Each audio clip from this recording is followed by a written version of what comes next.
are listening to Fast Track Podcast, the place to be to fast track your personal finance or fast track your business, or both, through a series of conversations with those who have learned it, done it, and made it. Before starting the episode, I have very exciting news to share with you. I am collaborating with financial imagineer Matthias Richter to launch the Fast Track Money course. This 6-week online course is designed to help young professionals in their 20s to early 40s to learn how to save more, earn more, and invest, using money as a tool to fulfill your dreams. We teach you the proven method that Matthias has been using himself in the last 20 years and achieved financial independence. So sign up today on fasttrack.live/money course to transform your relationship with money from today.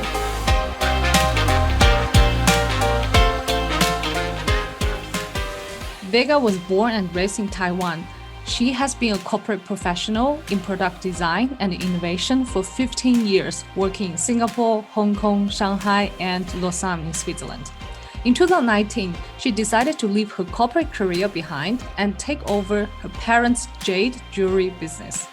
She always thought the Jade jewelry business was old-fashioned and boring. However, when she got married in 2019, she found that this is her calling, and then eventually a great tool to help her and her husband to reach their financial independence as a couple. So in this episode, we will find out what happened at that turning point, how she reinvented his traditional business, and also more importantly, how this is part of the 5-year plan for her young family. So welcome to Fast Track Podcast, Vega. Hi, yes, thank you very much for having me. I'm thrilled to be part of your podcast, as I have been a big fan ever since the first episode. Thank you so much. And I'm curious more about your Jade business and your international career and from like traditional corporate world, now inheriting a family business. So let me start with my first question. I know that you're running a Jade artisan, but I wonder how you decided to give up like 14 years working in the consumer electronic industry and take over your parents' business. What is that turning point made you to go this way? Well, I think give up is a very big word. I think it's more about focusing on different priority at different stage of your life, which is a very natural evolution for me personally. I always work in the corporate world since I graduated from college. And as you know, my parents used to run a few antique shops in Taiwan where they sold a Chinese antique like vase, painting, teapot, jet jewelry, etc. And I actually never thought of taking it over, even I'm the only child in the family. And when I got married 2 years ago, my parents gave me some really nice jet jewelry as wedding presents. My husband, Will, is from England. And it was his first time seeing this type of gemstone, and he was totally amazed. He was like, oh, these are really beautiful jewelry. And every piece have a very unique story behind. How come you never thought of taking it over from your parents? And I was like, no, this is old-fashioned stuff. Nobody like it. It's so boring, etc. And then he was like, no, not at all. This is definitely interesting for some of the international audience. And there are always some people who are after this like unique and special jewelry, which has a special meaning. And at that point, it really planted the seed in my head and made me start taking this idea more seriously, because I could see this from a total different perspective. And shortly after we got married, together we make a 5-year plan. We talk about what we wanted to achieve, and then we clarify what are the critical things for us as a couple to focus on, as a couple and also as individuals. And we really set the goals and strategy to achieve them. And during that process, really by coincidence, we both wanted to grow a side business in the next couple of years. So then one day, if we wanted to leave our corporate job, we will have the option to do so. And we start doing a lot of research on our ideas. And then we start to realize that actually the best low-hanging fruit is to do this jade jewelry business from my parents, because we already have a lot of knowledge, resources, and connection to make it work. So it's kind of a long story short, how we started this idea of getting into this jade business. Well, I like the fact that you and a husband planned together. So you incorporated this career transition as a family. So I really like Yeah, that right. part. Can you Mm. explain a little bit more? How did it impact you as a couple? How did you actually go through the planning process? So the 5-year plan sounds like a big word. Actually, the idea is coming from a very good friend of mine, Matthias, who you actually interviewed during the second episode.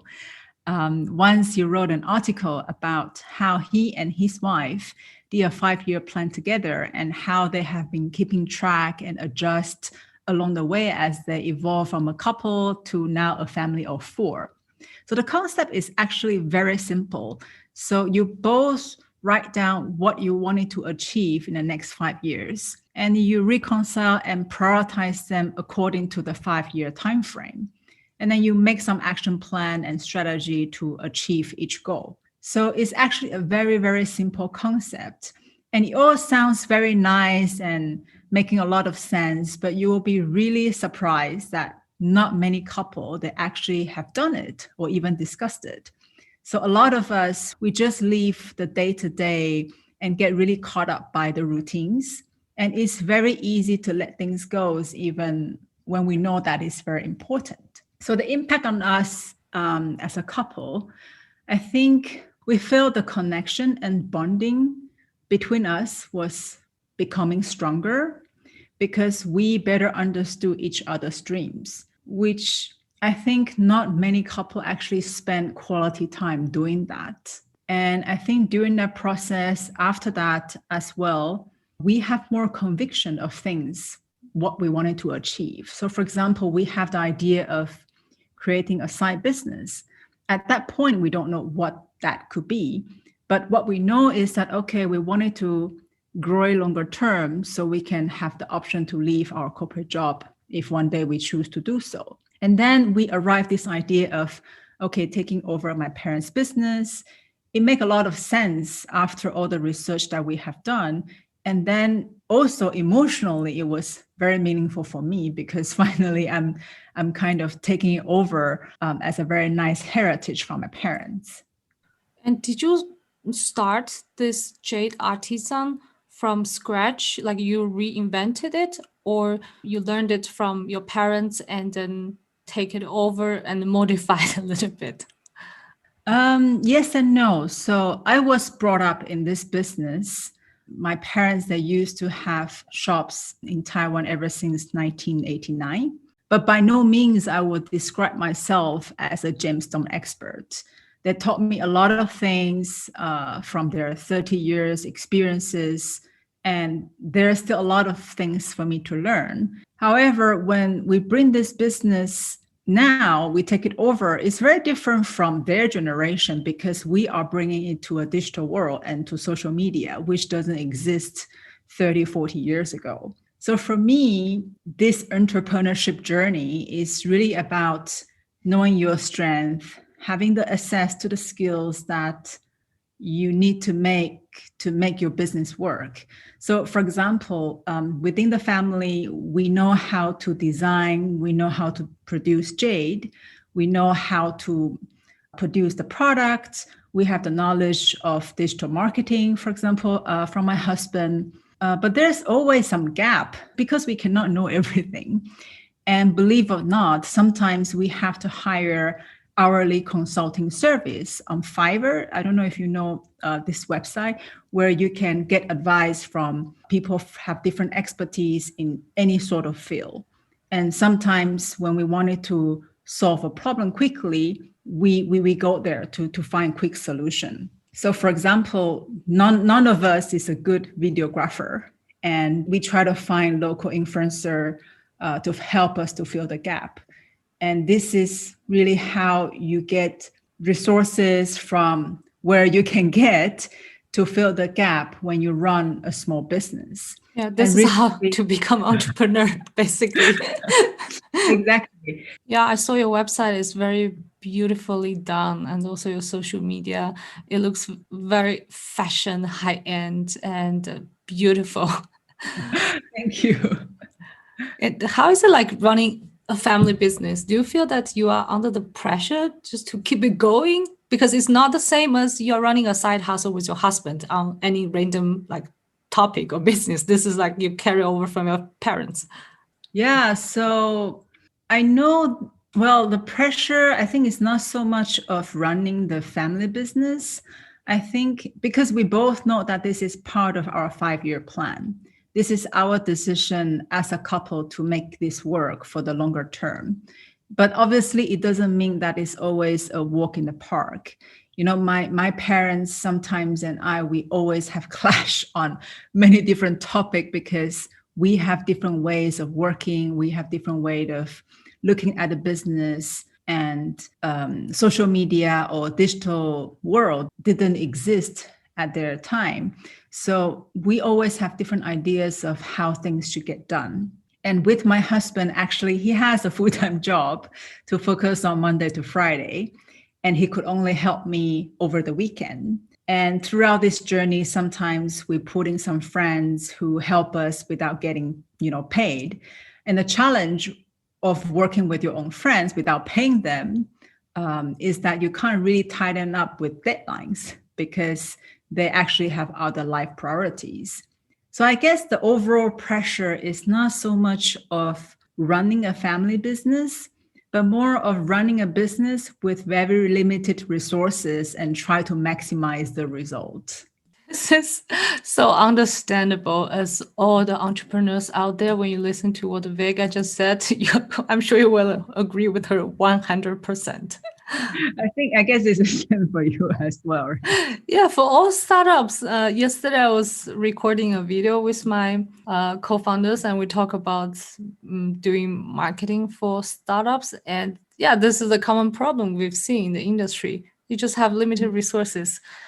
Besides limited resources, I want to ask the other challenge about selling jade jewelries outside of Asia, because for the audience who might have not known that jade is a traditional like decorative piece as a jewelry in many Asian countries, but not so much in Western world. So how is it like for you to sell this jewelry to other parts in the world? That's a very good question. So in Asia, people are more familiar with jade and jade jewelry. So our challenge is to build credibility and to build trust to our brand. Outside of Asia, clearly we need to do that as well. But more importantly, we need to provide a lot of educational pieces about jade because people, they are not familiar with this gemstone. They always thought, okay, jade meaning green. But that is not always the case. Actually, jade can come in many different colors. So the challenge is really to know your audience well and create a different communication strategy accordingly. So I give you an example. So one of our collection is called Precious Collection. And the design is around a hand holding a bowl. I mean, literally it's like that. But for the Asian culture, it's actually a Buddha's hand holding a pearl in his or her hand. And the story behind is that, okay, in English, there is this saying called, you are the apple in my eye. In Chinese, we say, you are the pearl in my hand, but literally mean the same thing. So the storytelling become really critical to the Western audience because they didn't understand what it means to have a hand holding a bowl. But then you tell them that, okay, this is exactly the same meaning to show that someone is very precious to you. Then they certainly get it, and then it become a very meaningful and interesting piece to them. This is so interesting because I never thought about that. You're right. You're the apple in my eye and you're pearl in my hand. And now we talk about jade because a lot of pieces, the way how it is designed and the meaning it carries always has a certain story behind it. It's part of the culture. And now you need to translate this cultural element meaning to the international market. It's challenging. It's difficult, right? It is, and but it's very interesting also along the way. And my husband is always my guinea pig. I will try to try my storytelling on him first, and if he get it, then I will feel much more confidence that okay, I think I can sell this to other people. But it's also interesting because it has this a little bit exotic and mystic feeling attached to jade. But since it's not so widely accessible in Western world, if you are bringing it to online, yeah, then everyone can buy it from your shop. It's jadeartisan.com. Correct. Exactly. What are the biggest lessons you learned after becoming entrepreneur? Very good question. I think the most important thing is that you have to believe in yourself. It's definitely not an easy journey, but I don't think necessarily is harder in a corporate world. I think we just have different sort of challenge, and you just have to have the faith in yourself and make a very solid plan and stick to it. And obviously you learn, you adjust along the way, and you have to test and test and test. Like for example, I or Nor, my husband, we are like Facebook advertising experts. So we have to test many things. We have to test the caption, we have to test the image, we have to test the video to see what resonates, right? And you just have to be patient along the journey and don't be shy to ask for help.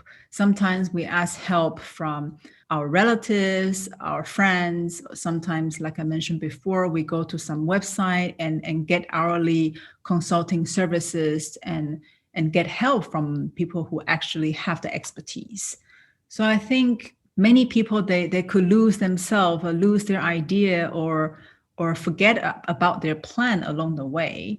And I think it's super important that you have that faith in yourself and carry on and focus on the bigger picture. And that's just so true. There are so many lessons that you can learn it being an entrepreneur. Just it's endless. And what are the types of jade in the market? Just for the audience, a little bit education. Yes, it's green. What are the other options, or what are the other types? So there are many different colors of jade. There are white jade, there are purple jade, there are yellow jade. So they all come with different colors because as a jade was naturally formed, there are different chemicals actually get into the gemstone. That's why they reflect different colors. So, and actually you'll be surprised that actually many countries in the world produce jade. So some people, they know, Myanmar jade is very famous. But actually in United States, in Russia, even in Japan or in New Zealand, many places actually produce jade, like China as well. But people don't know much about it. And they thought like jade from Myanmar is the only true and real jade, but it's actually not the case. So I think there are many options in the market and that you can choose from. You just have to make sure that you choose from a trustworthy source. Is there a certificate attached to jade? How would people know it's a real one or a quality one? So if you first pick up a jade, if it feels cold in your hand, normally it's real. If you feel no temperature like plastic, then it's usually fake. And second, you can look at the jade. If you only see one color, then it's usually plastic or with some color injection as well. But if you see some color variation, sometimes it's a bit lighter, sometimes some angle is a bit darker and it's a bit transparent, and sometimes it's a bit less so because it's naturally formed. So then the color variation actually changes as you look at it from different angle with the light source. So real high quality jade will have this variation. And lastly, if you place it under a light source, the lights will actually bounce off it. It's like light bounce off water. So if you place under a light, it's most likely to be a real piece. But of course, if you don't trust your own judgment, you can always buy from a trustworthy source like Jade Artisan, for example. Yeah, where do you source your jade? So we buy our jade normally from Myanmar and China. Okay. Yeah, it's family business. So your family has been doing it for so many years. Yeah, exactly. So my parents, they used to go to these two countries very often, and they have the connection there. So we just leverage the existing connection to buy Jade from these places. Mm. And did you design the pieces yourself or you work with other designers? So sometimes I will draw some ideas, and of course, I will have to meet with a decorator, like who put like usually 18 gauge gold or silver on top of it, and then we have to discuss, and then we will like draw together and try to do some experiment to make sure that okay, what comes out is how we want it. So the communication is really key. It's really key to make sure that every centimeter or even down to millimeter is precise because it's a very small piece of object. Mm-hmm. And is it done manually or with like small tools and machines, like how each piece is produced? Yeah, so it's all done manually. So because all the jade or gemstones that we use, they are naturally formed. So because they are naturally formed, so each piece, the color is different. So even if we put them, we sculpture them in the same shape or same design, they will still look different because the color was formed naturally different. And when we put gold or silver around it or any sort of material around it, it has to be handmade. So it's a very heavy craftsmanship kind of work that we are doing behind the scene.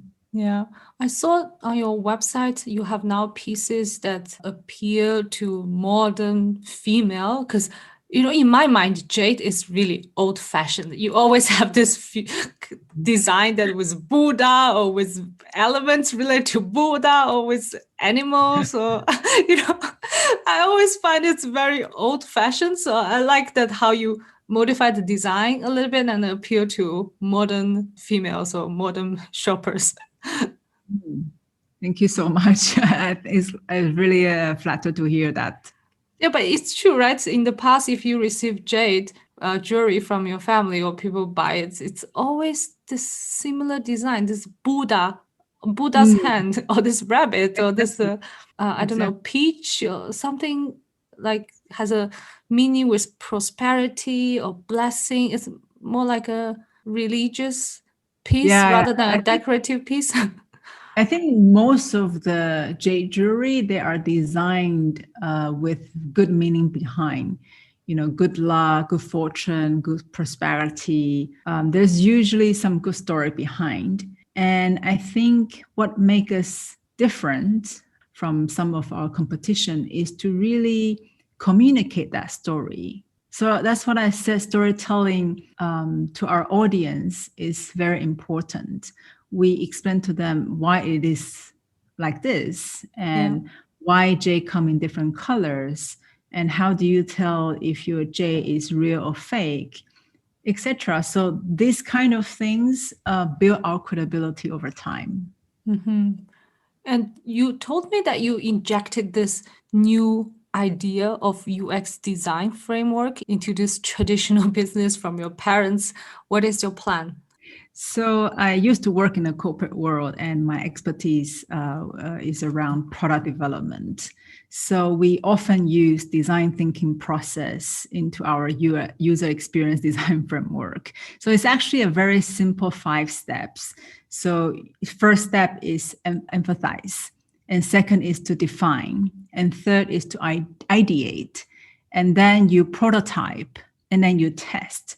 So for us, first step is to actually understand, empathize with our target audience. So as a small startup, there's many tools that we can use, right? We can use SurveyMonkey, for example. We can interview our friends and family. We can run small focus group with maybe our neighbors or our community. So all these things really help us to understand what people like or what people want or what people wanted to achieve when they are buying a piece of jewelry.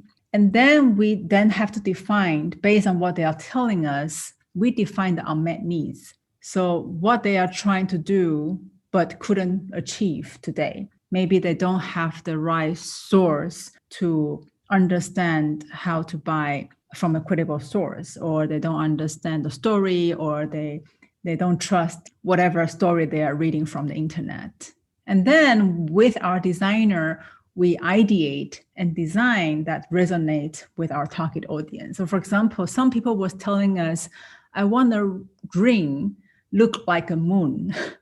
And then we have to identify this need based on what we are hearing and try to estimate if this is a sizable business opportunity. And once we decide that, okay, this is opportunity that worth pursuing, then we will test with the design, with our drawing. And then if it's making sense, then we can then produce accordingly. So I think it's a very simple process that you can basically apply to any business or any industry.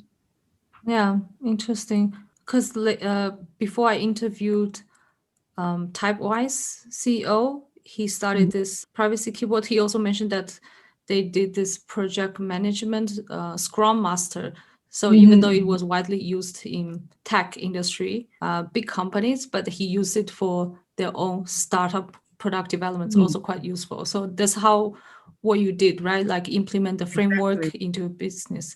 And earlier you mentioned that, when you take over your family's business or you work with your parents, you had like clashes. So who's making the final decision?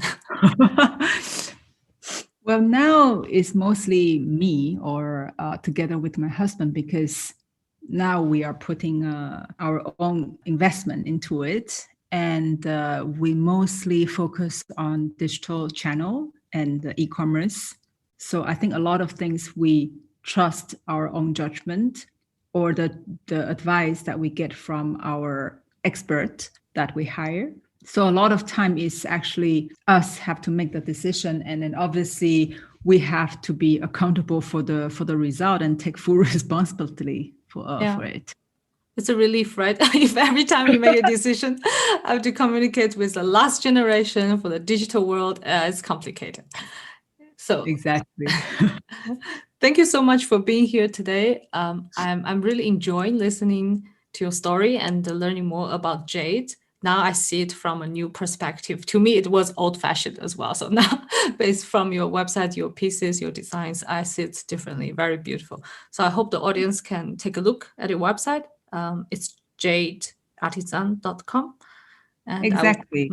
I'll put that link in the show notes if someone's interested in gifting a meaningful piece of jade to their family members and loved ones. I think it's a great option. Thank you so much for having me today. It's really a great honor. I hope you enjoyed this episode of Fast Track Podcast. Show me your support by liking this episode and sharing it with your friends. Join the Facebook group at Fast Track Podcast 1, or you can find us on Instagram, YouTube, and of course the homepage fasttrack.life. See you in the next episode.